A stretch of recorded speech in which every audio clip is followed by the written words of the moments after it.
Every day, we go about our routines. Work, home, family. Work, home, family. Another nightmare. Work, home, family. Work. Sleeping okay? I don't understand why you won't get some help. Because they're gonna say it's in my head. It is just in your head. Please wake up. I think these dreams are the future. What if something bad is coming? You see that?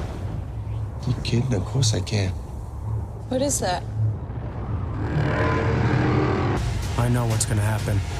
I need you to trust me. You'll be safe.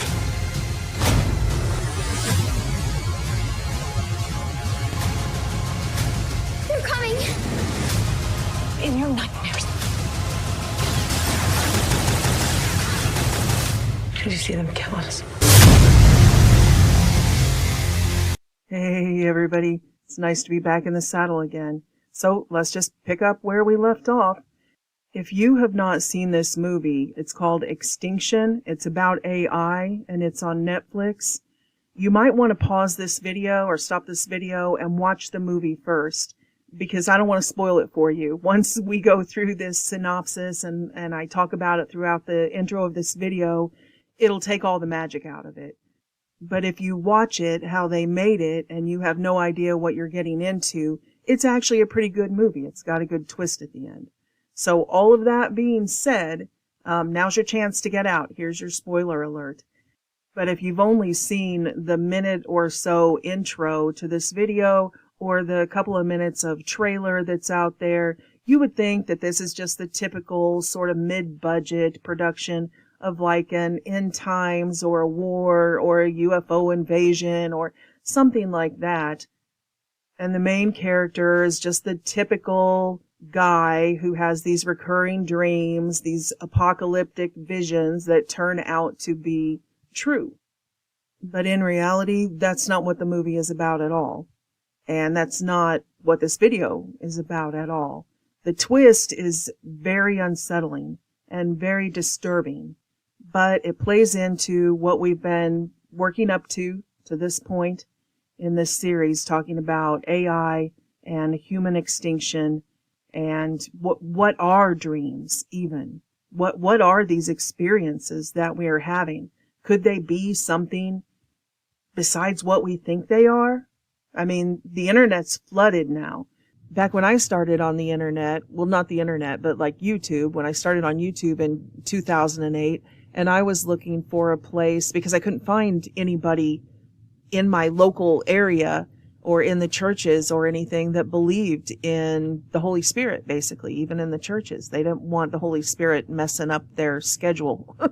So, I tried sharing with some of my very closest friends and family, and they just weren't interested and were very dismissive. They were like, okay, so you had a dream. Everybody dreams. Okay, let's go watch a movie or something. So I remember back in the late 1990s and then the advent of YouTube, I thought, I'm going to see if this is happening to anybody else. This was very profound. It changed my life. Like I said, you guys know, those of you who have watched my channel over the years, that I was a skanky bartender. This changed my life. It wasn't just like, oh, I had a dream. No, I had a literal Book of Acts spiritual experience in my home, and I was delivered. I was delivered from something that had a lens, a veil over my eyes, and the way I saw the world instantly changed. And all of my desires for like secular music and all of it instantly changed. Instantly. Not over the course of 2 years as I walked with Christ. No, instantly. I was repulsed by stuff that I used to love. I was like, oh my gosh, I got to get that out of my house. I was throwing stuff away. I was like, man, I can't believe I was so blind. And that experience was almost a decade after my first supernatural experience that was an out-of-body experience. And everyone tried to convince me it was a dream. And I'm like, no, I went somewhere. Why can't you hear can't you understand English? I'm telling you, I just had an encounter with a supreme being named Jesus that is outside of time. Where I went, there was no time. Do you understand what I'm saying? I went to a realm where a dimension that was bigger than where we are, that was outside of time. It was like time was the prison, part of the prison matrix. And the Christ was not subject to those constraints at all. And I was shown things. And of course, when I ran and got my parents and I was still a child and lived at home, and he said, get a Bible, I've been somewhere. And, oh, you had a bad dream. And I'm like, no. In hindsight, I can see that the Lord was always showing me, differentiating the different types of experiences that we are lumping all into one thing called dreams.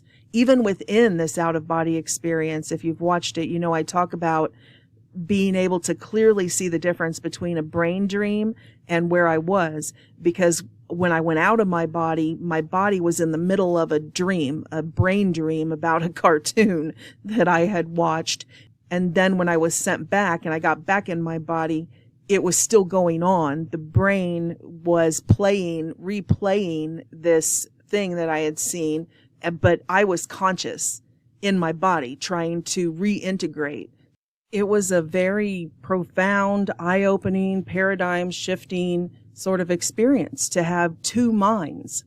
I could tell the difference. My brain was doing one thing, replaying something like a computer, and my consciousness was separate from that, my mind, who I am. And I was trying to bring my body back into subjection, trying to literally, quote, pull myself together, trying to take control of my body again and jump up and turn the light on. But it took a little bit. And I say that because I want to emphasize that it wasn't just I wanted to share my dreams. Like, oh, I just want to sit down, it's interesting, share my dreams. No, I was compelled, like by the Holy Spirit, I was compelled. You have to tell them, like I was on a mission. So I thought, well, YouTube is an opportunity. I don't know if anybody will hear it. And I remember the first time when I got 12 views and then I got 200 views. I remember going to my ex-husband. I'm like, 200 people. That's more people than are at the big church in town. I can't believe it. This is wonderful. And I was so awkward and shy and just expecting rejection. But what I found was a community. People started saying it's happening to me too and sharing theirs. So that was kind of what I started doing back in the old days, was reading their letters online, not just sharing mine, but other people didn't want to start a YouTube channel, but they would send me their emails and I would read them. But that slowly morphed into what God really wanted me to do. And there are other people who still do that, and praise God for them. But that wasn't my ultimate calling. But the point is, no matter how many channels that they censored and deleted and terminated, the internet has, I don't know, what was it, like probably 2012, 2013, 14, 15, around there, just became flooded with people from all walks of life, sharing their dreams and visions. Even if they just started a channel and that's all they did was share 3 videos of what they've seen. And then all the infiltrators come in, all the tarot card readers and, trying to say I'm having these dreams.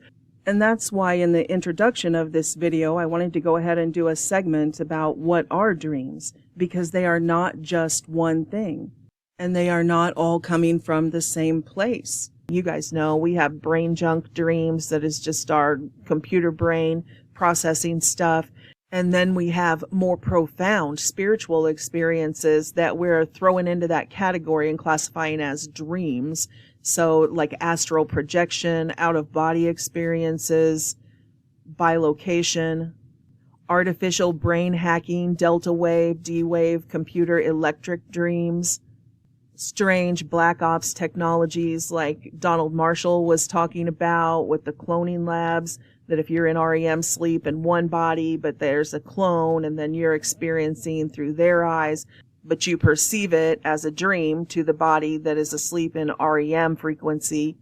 Then we have this sort of Philip K. Dick scenario where we have Google Deep Dream, where we have an actual artificial intelligence creating its own bizarre images and world in a dream state, what they would label as a dream. But the point is that there are lots of things that we call dreams.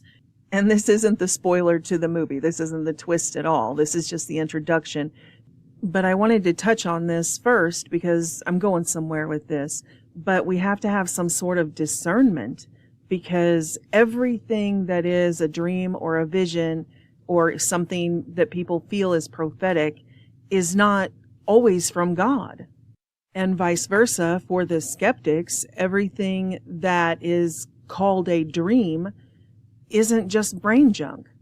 The Holy Bible is very clear that the Holy Spirit gives people dreams and visions for guidance, for warnings, for all sorts of things, and all throughout the Old Testament, not just in the New Testament. It was constantly, this king had a dream or this prophet had a dream, but there are real prophets and there are false prophets. And these people on the screen, I'm not saying either about any of them. I just grabbed a screenshot of, lots of people are saying they are having these experiences. It's between you and God to figure out, to discern what is real and what is artificial. But even beyond just something as oversimplified as true or false, we have this entire scientific field of dream study that is forbidden knowledge. They know, obviously, the highest echelons in Black Ops, and that they know, they understand that this is part of the human abilities. And we'll get into that more when we get to the part about the Montauk Project and how they needed humans in the chair. It wasn't just a technology. Looking Glass wasn't just a technology that was done all by quantum computers. They seemed to need humans to access this, particularly children. And just by listening to people over my lifetime, especially when I was a child, listening to other children tell me about their experiences that adults wouldn't believe, just like happened to me. And then, but all through my life, when I worked at the nursing home, we'd go out in the smoke shack on break and we'd talk. We'd have these conversations about, I've never told anybody this, but when I was a kid, this really happened to me. And so I listened to people's stories. And for whatever reason, I've had a pretty open mind my whole life. So I didn't dismiss them or belittle them or anything like that. I was very inquisitive. I'm like, tell me all about it. So over half a century, I've just filed all of these people's experiences away. And I think those puzzle pieces fit in to kind of this stack of puzzle pieces as we're trying to put this big picture together. So I want to talk about some of them because I really believe that human beings have all types of supernatural abilities that our slave masters have tried to sort of quash through just ridicule and indoctrination, as well as through these GMO injections. A child now, by the time they're 18 years old, gets over 100 of these injections under the guise of vaccines. And like I said, when I was a kid, it was 3. And you can see the difference. People don't want to admit the mental health crisis, but you can see the difference. Look at this younger generation. I don't think it's all just social engineering that did this to them. They have been injected with hundreds of GMO injections. They've been lied to, and they are riddled with autism and mental illness. It's just so sad. Between the social engineering and the big pharma drug cartels experimenting on them and the public education system being turned into an indoctrination camp, a re-education camp that just dumbs them down to the point that they don't even know where they're at, what's going on. They can't even answer basic questions. When I was a child, the United States was always number one in education. And then by 1990, we had already dropped to 6th. But now, these children, the United States is ranked 27th. And most people couldn't even sit down right now with a piece of notebook paper and list 27 countries by name. But that's how far down the list we are. Do you know what ocean is on the east coast of the USA? Huh?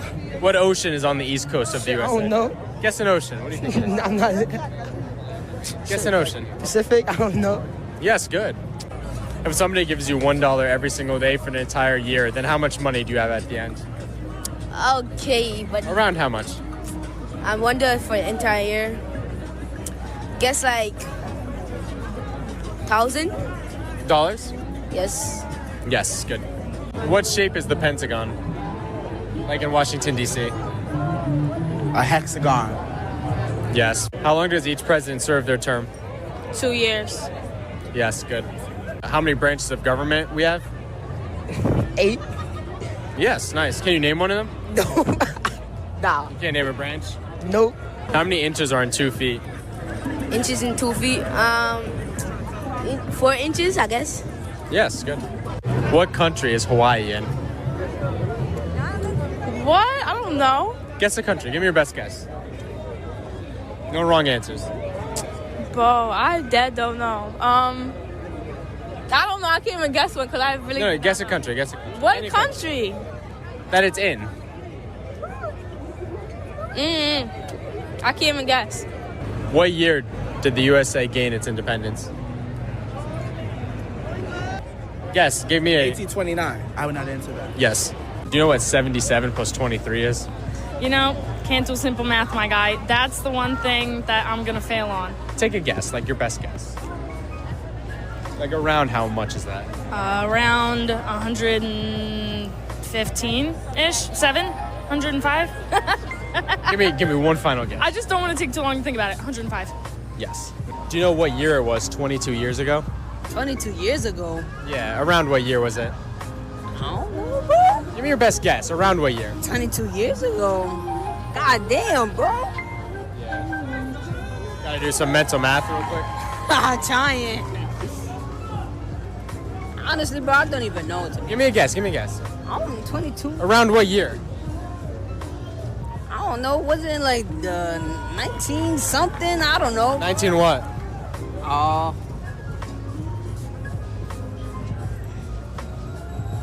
In the 90s, maybe? Yes, nice. But 33 divided by 3 is? Around what, if you had to guess? Probably like from 5 to 10. Yes. Do you know what 2 countries border the USA? No. Like what's on top of us and what's below us? Isn't the North Pole below us? Yeah. And what else? And what is above us? Is it Europe? Because Is that your guess? yes, that's my guess. Yes. How many inches are in 2 feet? 2 inches. 2 inches? Yes. In 2 feet, right? I mean, nah. It's like, I don't know. Like in 2 feet, how many inches are there? If you had to guess. feet is like an inch and an inch, right? Yes. Do you know how many continents there are?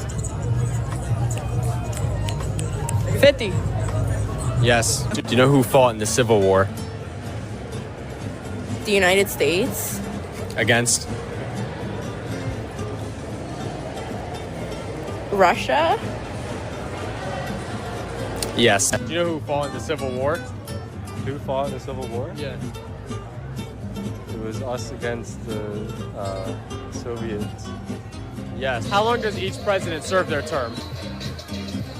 Isn't it 5 years, 10 years? Yes. What year was the U.S. founded? 19. 18. You're close. You're close. 19. Yeah? Stop. I gotta think about this. I'm sorry. I knew it was gonna be something like this. What year is it? Anna, please.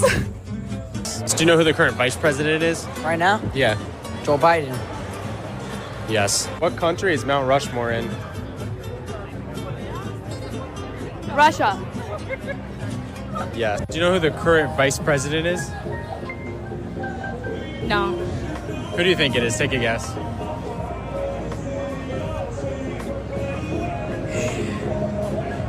I don't know. I'm just waiting for Barack Obama to come back. And I'm not saying that the 100 and some injections that children are forced to take to go to school now is the only cause of this. Clearly not. They're coming at them from every direction. And like Elon Musk said, they're already cyborgs because they depend on their devices. Most of them can't even make change, like at a cash register, if the computer doesn't tell them the number. Same way with phone numbers. Many of them can't even tell you their friends' phone numbers. When I was a kid, you knew all your friends' phone numbers. You knew everybody's phone numbers by memory. But they can't, if it's not displayed on the phone, the robot doesn't do it for them. They don't even know the number. If their phone is dead, they couldn't borrow someone else's phone and call their friend to pick them up because they don't know their number by heart. And it is incrementally turning them into black-eyed children, zombies, monsters. And they've begun traveling in packs, in swarms, like a hive mind. Reminds me a lot of all the zombie apocalypse dreams and visions that people have had, where they say people were just changed. They looked like humans, but you could tell they were just remorseless and they wanted to kill. They would just turn and kill people. A $20,000 reward is now being offered. Police want to identify the young people suspected of beating an elderly man to death. This video is from Cecil B. Moore Avenue and 21st Street on Friday, June 24th. Police say all of the suspects here are in their teens. That's 4 black males and 3 black females. The suspects knocked the victim to the ground. He later died of his injuries the following day. Police say if you see these suspects, do not approach them. Instead, contact 911 immediately. A Florida high school student is facing felony charges after allegedly violently attacking a school employee. And what that video shows, Fred, is a student who is 6 foot 6 inches, 270 pounds, brutally attacking his teacher. So we do have that video to show you guys, but first a warning, that video is very disturbing. This happened on Tuesday in Flagler County, just south of St. Augustine, north of Daytona Beach. Here's a video. Matanzas High School, 17-year-old just really wailing on his teacher's aide right there. A paraprofessional knocks her to the ground and just punches and kicks her repeatedly. She appears to be motionless there. And we can see in the video quite a few employees and even students whose faces are blurred here trying to keep him away from her. And he keeps repeatedly just punching and kicking at her. Eventually, they do manage to keep him down on the ground, and that school employee is taken away to the hospital. Shocking footage tonight showing a group of young people relentlessly beating a man in Center City. The video shot near 15th and Chestnut shows a large group of teens punching and stomping on the man before fleeing that scene, and police are now investigating. I'm sorry, go ahead. Action News reporter Bob Brooks live in Center City now with more on the crime and the video. Bob. Well, Shari and Rick, I can tell you this man, the victim, 50 years old, he's still in the hospital tonight. Now, where this happened, 15th and Chestnut, we're just steps away from City Hall. We spoke with a lot of businesses and people who live around here. They say that when students get out of school around here, it is simply out of control. First, we see one of the suspects kick the side view mirror, then smack it off into the intersection of 15th and Chestnut Streets. The driver immediately gets out to confront him. What happens next is horrible. You see the man is punched. He drops. Then a mob of students start kicking and punching him repeatedly until someone breaks it up. The victim is left motionless on the street until an ambulance comes. Philadelphia police confirm that the students are from PE and T charter school nearby. And as of now, they've ID'd all 7 students involved and plan on arresting them. But those around here say the students putting a man in the hospital today was just the boiling point. It's a madhouse. The police are here every day. The voice you just heard is the only person who lives or does business around here that would have anything to do with our cameras.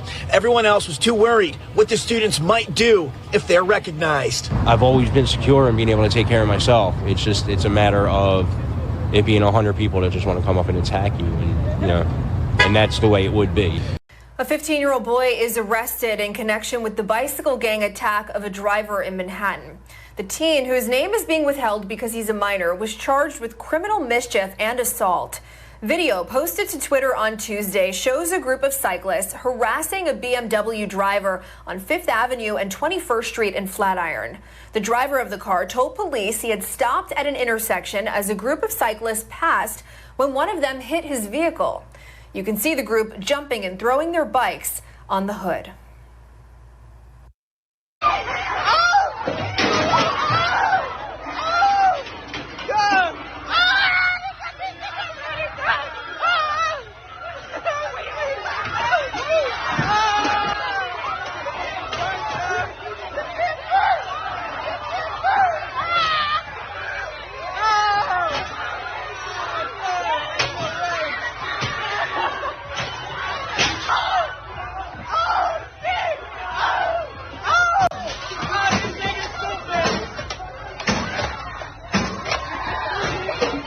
Not even see.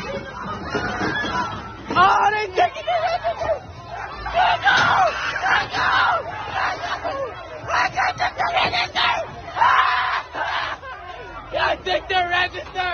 This nigga took the register. He stole the cash register. He stole the cash.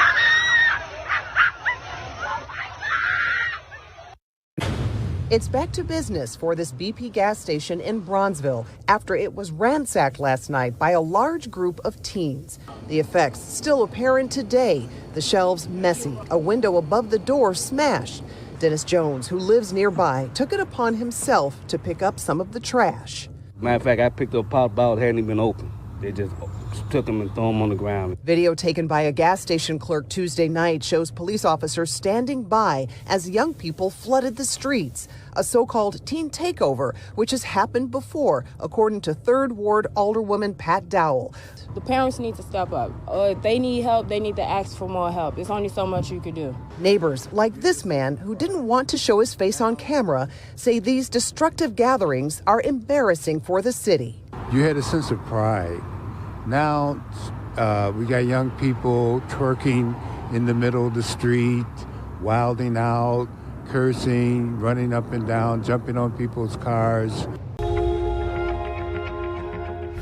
A new development in the downtown St. Louis shooting that injured 10 teens and killed one.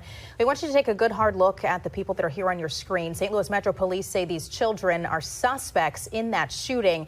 Tonight, these boys are on the loose. If you can help St. Louis Police identify these kids, who they are, where they are, or maybe who they may be living with, you need to call police immediately. Right now.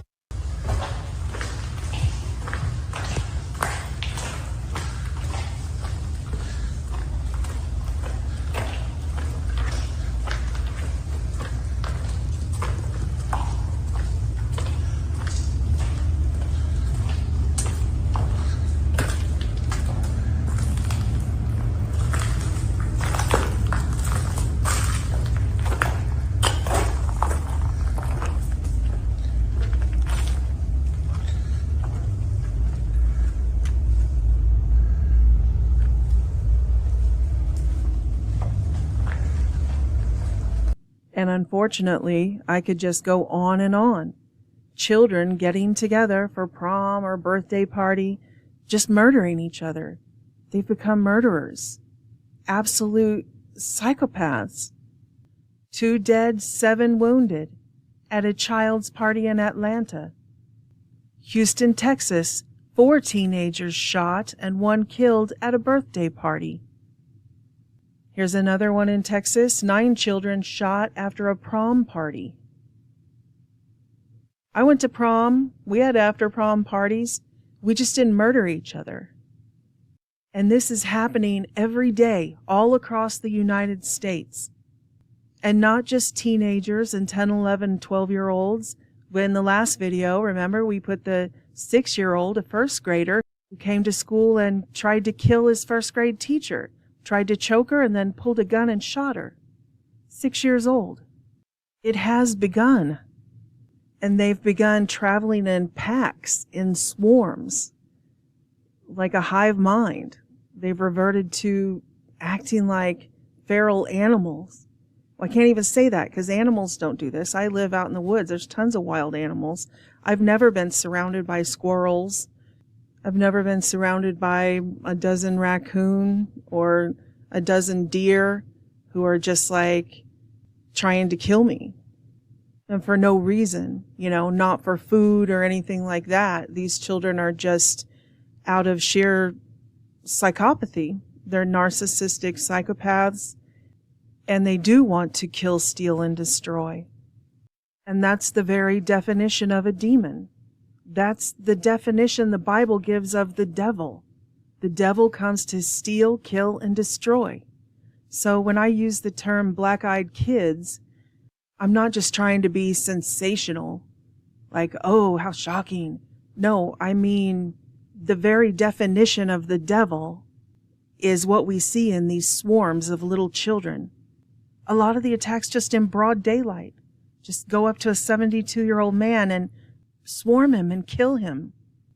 Like demons.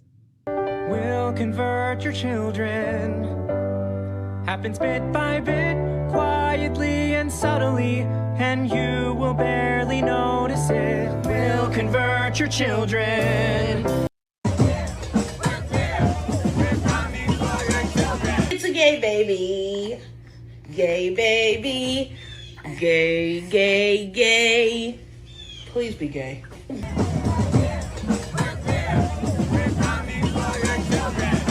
It's hard to even blame these children, even the ones who have committed horrible crimes like murder. This is one of the most abused generations of humans, of human children. Definitely the most abused in our lifetime. They have been psychologically tortured since kindergarten and failed. They were failed by our generations who came before them. Gen Z and Generation Alpha now, of course they're lost. Where was everybody? And it's like a nightmare scenario. Imagine if a kid was kidnapped by some satanic cult, like those girls they found in Ohio that had been locked in a house, nailed into a room in the basement for like 5 years. And they finally escape and they run over to a neighbor and the neighbor brings them back. Sort of like the police did when that one gay guy escaped Jeffrey Dahmer. They brought him back and Jeffrey Dahmer ended up killing him and eating him. Well, that's the psychological nightmare that these children in Generation Z and Gen Alpha have faced. That they have been sexually traumatized since toddlers, and not by some creepy neighbor who brought them over and gave them a stack of porn magazines or something to look at to groom them, but by their authority figures. Their abusers were the people that they should have been able to trust. So who do they run to if they want to escape? They can't go to their teacher. They can't go to their counselor. They can't go to their pediatric psychologist because all of those people tell them they're a bigot and a hater if they feel uncomfortable with being sexually traumatized. They can't go to the police, go to a pride parade. I'm not going to show it here on the screen, but we've got tons of clips of men literally standing with their dicks right in the face of a little 4-year-old, 5-year-old, 6-year-old, boys and girls. And the children see clearly they can't go to the police for help. Now, if a pedophile went to a child's playground and was flashing kids and putting their genitals in their faces and stuff, then the cops would arrest him. But this protected class, right, of pedophiles, they can just do that. And you guys have seen it. I don't have to put it on here. The clips, the children their faces look traumatized. They're scared to death. And here's the perfect example from just this Pride Month. None of the adults would protect the children. The children had to stand up for themselves and say, no, you're not going to force us into this sexual perversion. And here's a second perfect example. You can see here on the screen 2 girls kissing in a math class. They were shown this in math. And the students are booing and moaning and please stop. They're saying stop. No safe space for them, though. No safe space. They're like, no, you watch the sexual perversion. And the student can be heard saying, why are you showing this to children? So they're crying out for help. Why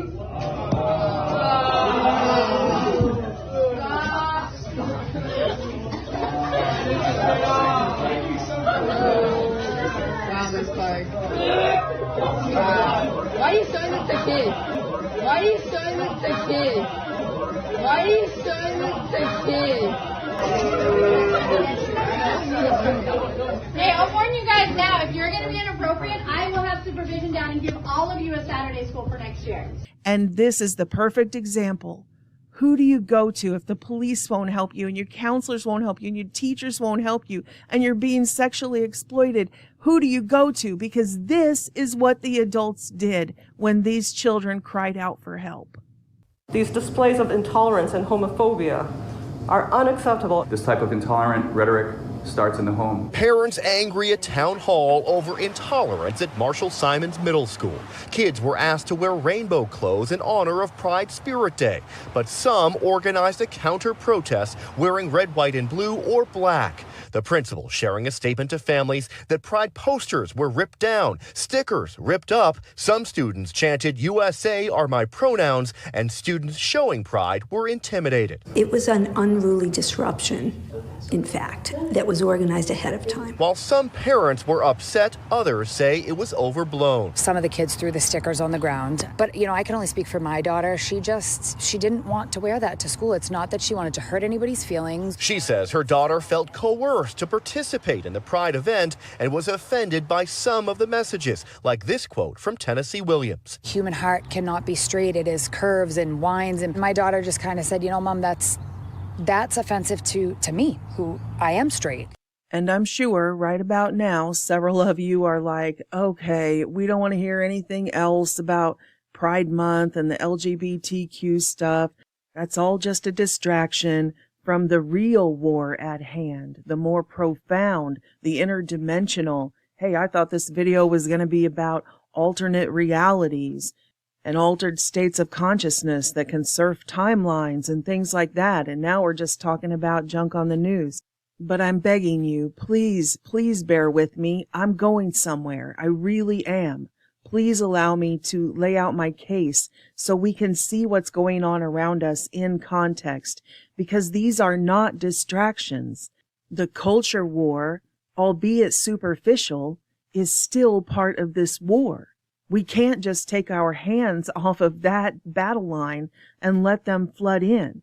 We are beating back the darkness on all levels, and we can't belittle the value of our brothers and sisters who are fighting ferociously on those fronts.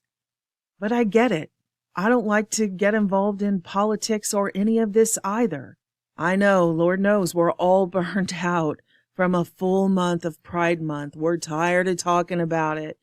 But believe it or not, this is not a distraction. This is part of their bigger plan. And I need to talk about it as we enter into the next segment about the CIA MK Ultra projects and how MK Ultra started doing their testing for mass formation psychosis with the indigenous schools in Canada, and how this has been a program, an MK Ultra program. This isn't a distraction. This is part of MK Ultra and the Montauk Project with the children. These are actual different fronts of the larger war, theaters of war, aptly named, right? That's why I have this Age of Deceit video on the screen while I'm talking about this. Those of you who watched that series know that I started that video out with the quote, "All the world's a stage." We get it. We know that we are in an actor-based reality. We know that this world is overlaid with synthetics, with AI bots, both embodied and disembodied. So I get where you're coming from, that it's a distraction. We know it's a theater, but it's a theater of war. And I promise, right after this Pride segment, we'll move on from this and we'll talk about how it moved on from the schools to mass formation psychosis with the COVID psyop, and we'll keep going. I'll show you the declassified CIA documents and everything. This is an ancient war not a recent war that only these children, this generation, Gen Z, Gen Alpha, were born into, but this is an ancient war that we were also born into.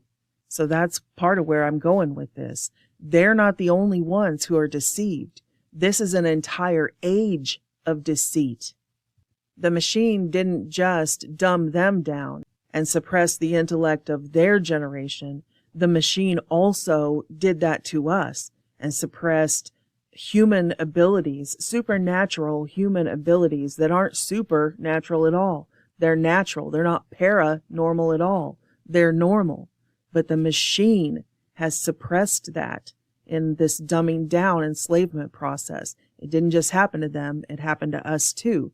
This isn't just a modern culture war. This is an age of deceit. The entire age has been a lie. We aren't sitting on the precipice of a world war. We're at the end of a world war. This is an ancient war for control of these dimensions.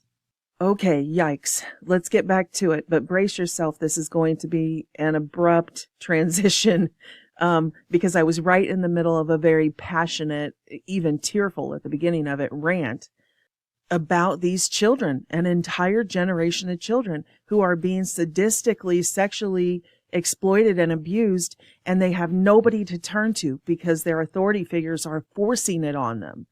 And if they try to stand up for themselves and say, I don't feel safe, I'm a moral person, I believe in morality, they're like, you're a bigot. They're, belittled by their authority figures, by their own teachers, by their own counselors, their principals, the school boards. These children are just psychologically abused and told they're trash if they stand up against any of this.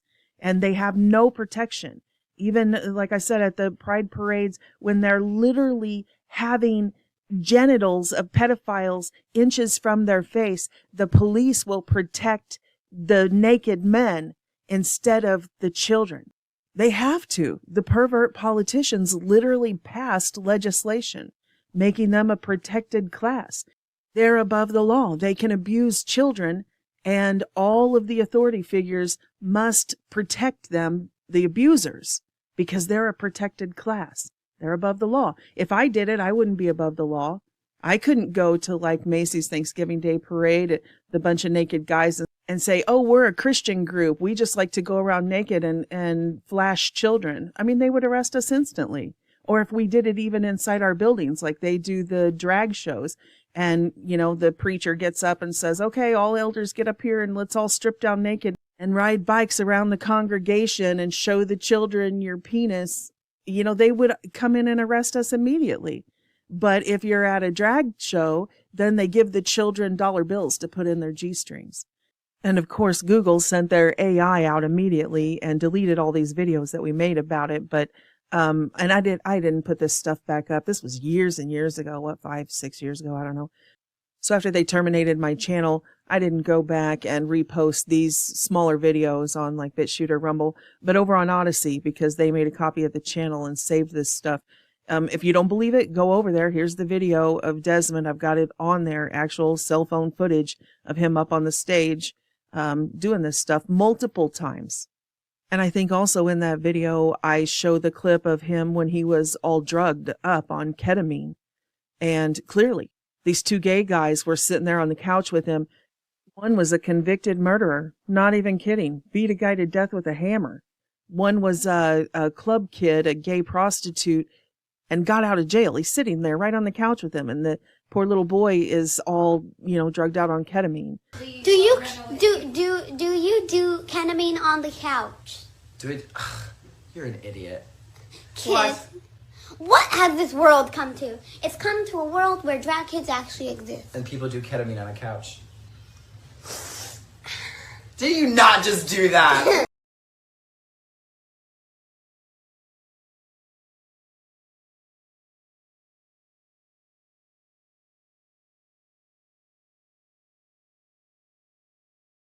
But like I said, it gets deeper because what you may not know is this guy to Desmond's right is Michael Alig. Now, Michael Alig was made famous in the 90s when he was portrayed by Macaulay Culkin in a film called Party Monster. That's right, this guy is the Party Monster. Now, if you've seen that movie, you know how fucked up this is. If you haven't, let me fill you in. Michael was a club kid in the late 80s, early 90s. He got hooked on drugs. His life spiraled out of control. He ended up living in sort of a flop house with a bunch of other party kids, and including his drug dealer that he had move in. He got indebted to his drug dealer for thousands of dollars and murdered the drug dealer, who went by the name Angel. So what they did was they bashed him over the head with a hammer a few times, put a pillow over his face to suffocate him. And then this part's a little bit contentious, but according to Freeze, Michael filled up a syringe with Drano and injected Drano into Angel's veins, as well as shot Drano into his mouth and then duct taped his mouth shut. Michael denies that, says it's a dramatization, but personally, I'm inclined to believe Freeze. Michael just seems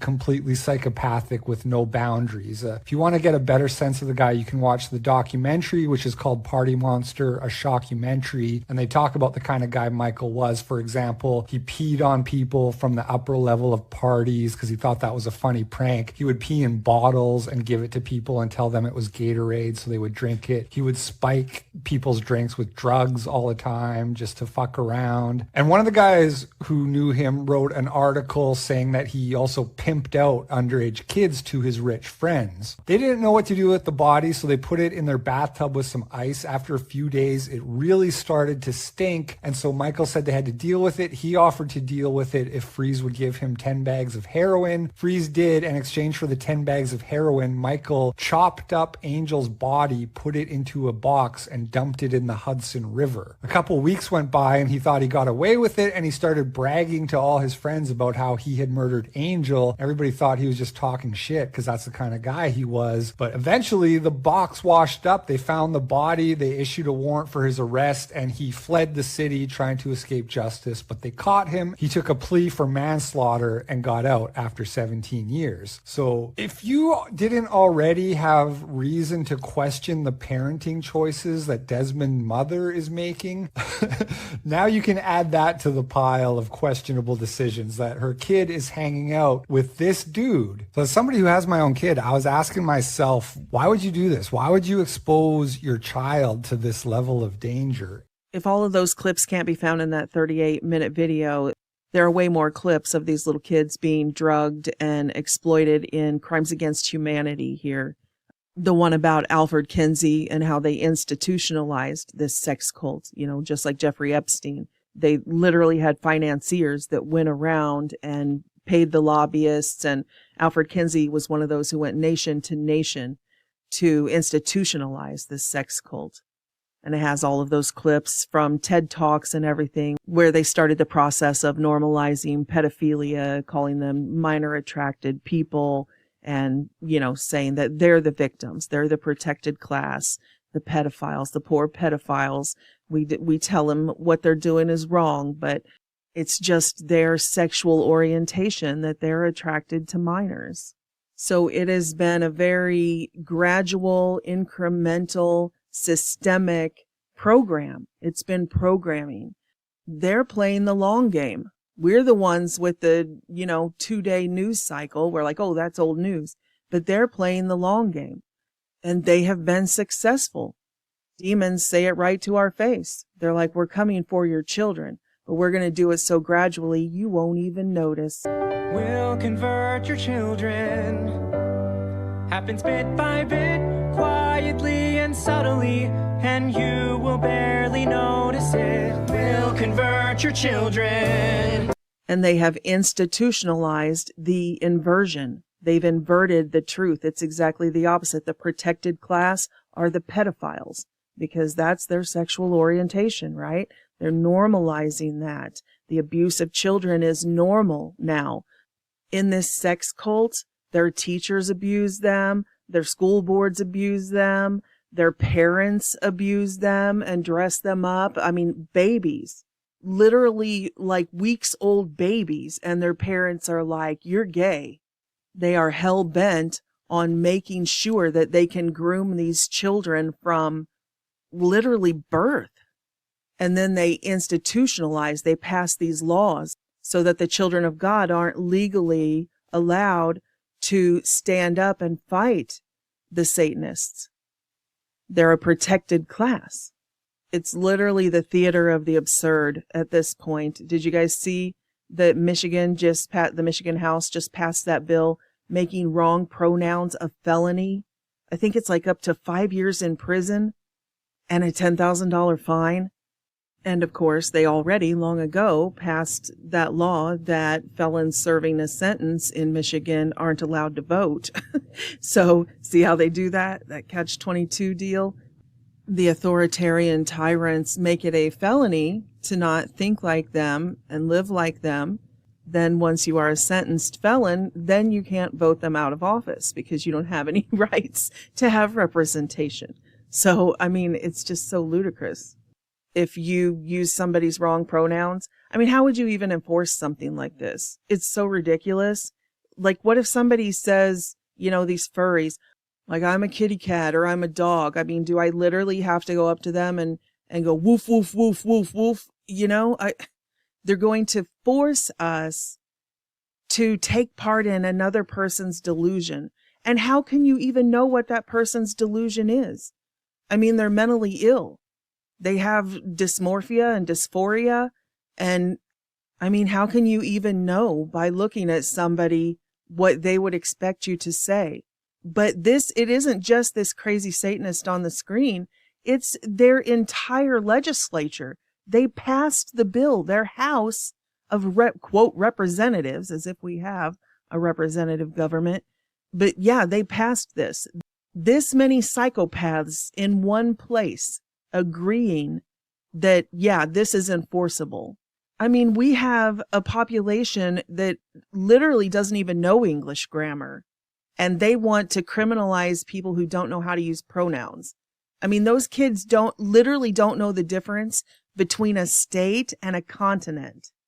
Okay? But you're expecting us to know the difference between what hallucination is going on inside their head. And then we have to play along with that. We have to affirm that. Excuse me, it's ma'am. It is ma'am. I can call the police if you'd like me to. You need to settle down. Ma'am. Once again, ma'am. I said both of you. No, you said sir. Once again, it's ma'am. I actually said both of you guys. It was general. Right beforehand, you fucking said sir. Sir? Okay. Motherfucker, take it outside. If you want to call me sir again, I will show you a fucking sir. I apologize. Motherfucker. I apologize now. I need your corporate number because I'm going to call them and talk about how I was misgendered several times in this store. Yeah, this is going to work out great. Great idea, Gretchen. It's going to work out fantastic. Okay, so we already hired 76,000 new IRS agents with guns. Now we're going to need around 500,000 judges to handle all the cases of people trying to sue and get free money, trying to put corporations out of business, trying to put this poor little guy just trying to do his minimum wage job at the store, make sure he goes to jail for 5 years and gets a $10,000 fine, which is more than he makes in a year, I'm sure. So this is fantastic. This is what freedom's all about. Talking about this actor-based reality, the whole world's a stage. I mean, they've literally jumped the shark, like beyond absurd. The mental patients are running the asylum. They literally are legislating that the mental patients are a protected class and that we ourselves have to become mentally ill or at least pretend that we're in their delusion with them. And if we don't do that, then we are criminals. So the mental patients have taken over the asylum and they are going to round up the sane people and throw them in jail and take their money. When they say we're coming for your children, and then they turn around and say, oh, well, you can't take a joke. It was just satire. No, bullshit. I call bullshit because you systematically, through organizations, through funding, through lobbying politicians, through the corporations, through the military industrial complex, through the social credit scores, through all of these programs. You systematically targeted the children. You went to the schools behind our backs. They verbatim say they're going to convert our children. They use the word conversion. And then we see them do it in the indoctrination in the public schools. But yet, if we would ever use the term convert a homosexual, oh, conversion therapy, it's a dangerous and criminal practice. And for people who don't know, conversion therapy is like if you go to a counselor, a Christian counselor, and they tell you that you could be free of an impulse like same-sex attraction. The same way if you would go to a Christian marriage counselor and you're committing adultery on your wife, you want to cheat on your wife with your secretary, and the counselor would say, no, the right thing to do would be to save your family. You may feel sexual attractions when you see young 20-year-old girls dancing around on the beach in their bikinis, but that's not as important as sticking around and raising your children. And they would counsel them from a Christian perspective and say that adultery is wrong. But now it's not adultery, the sin of adultery, it's polyamory. Well, I'm polyamorous. I can't be faithful to my wife, you know? So it's the same thing with homosexuality. A Christian counselor would say, we understand you have same-sex attraction, but you can be delivered from that, and you can have a normal life. You don't have to sexually mutilate yourself or cut your penis off or take a knife to your breasts and, you know, just mutilate yourself. There are other options, but in certain states like California and stuff, they've already gone through this, and definitely in Canada, since at least 2022, they've made it a crime to give people any other perspective than the echo chamber. So they can tell us that they are going to convert our children and then do it in the re-education camps. But if we say conversion, not in schools, nobody ever does conversion therapy in schools like they convert our children.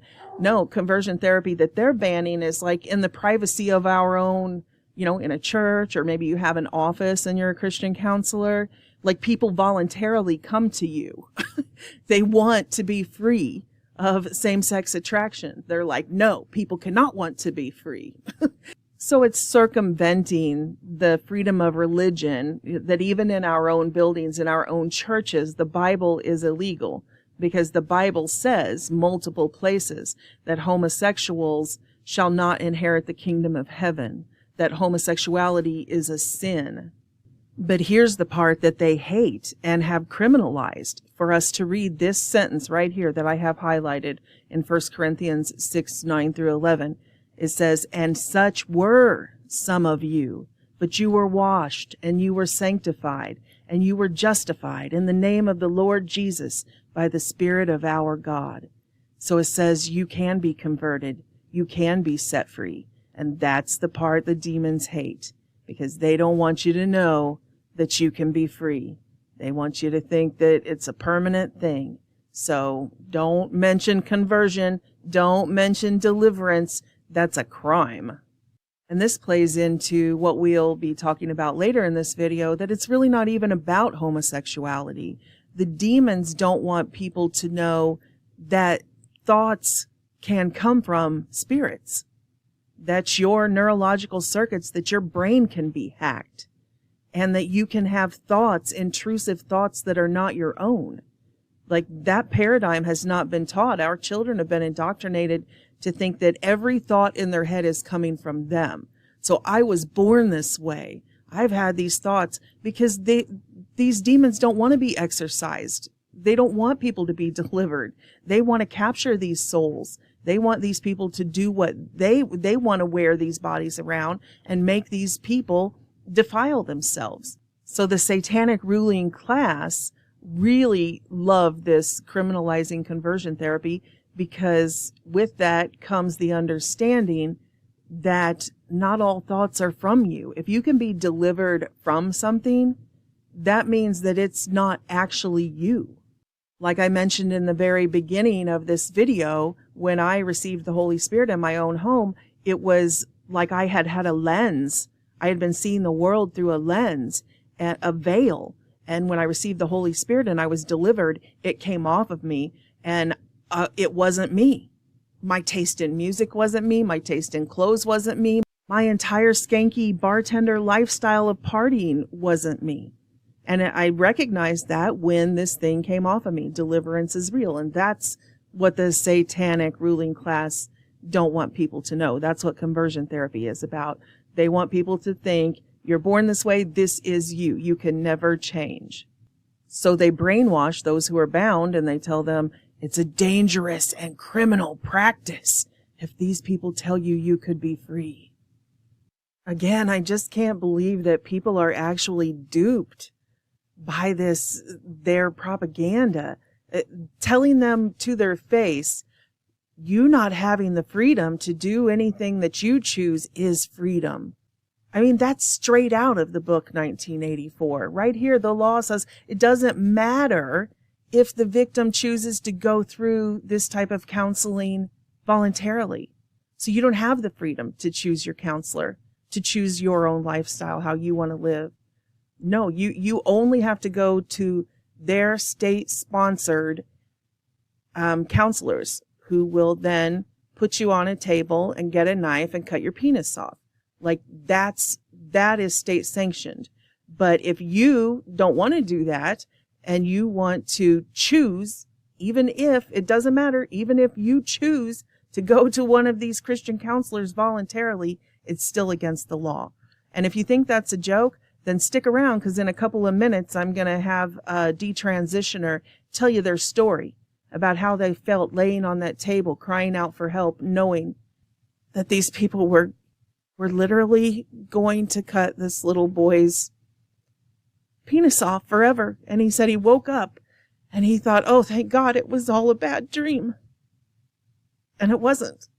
And now for the rest of his life, he lives with it, and he's going to tell his story in just a minute.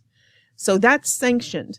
But if I want to go to him with the Bible and say, you don't have to do this, then I'm a criminal. It's a dangerous and criminal practice, conversion therapy, to tell them that there are options. What's gonna happen to the kids and the youth? And there's so many people who regret this. There's more and more and more coming out, and younger too, on puberty blockers, that been on puberty blockers. And you know, when we get 30, 40-year-olds that are going to be like, what the did I do when I was 16 or whatever, and you can't go back. I'm sad for myself, of course, not in a victim kind of way, but in this process of mourning who I was is touch and go. So, but I'm sad for humanity and the children and what's gonna happen when they're screwed up. We're gonna see what's gonna happen, and I really, really hope that all these professionals get their friggin' karma, because I know that some of them don't realize, and some of them might be brainwashed and whatever, but some of them know exactly what they're doing.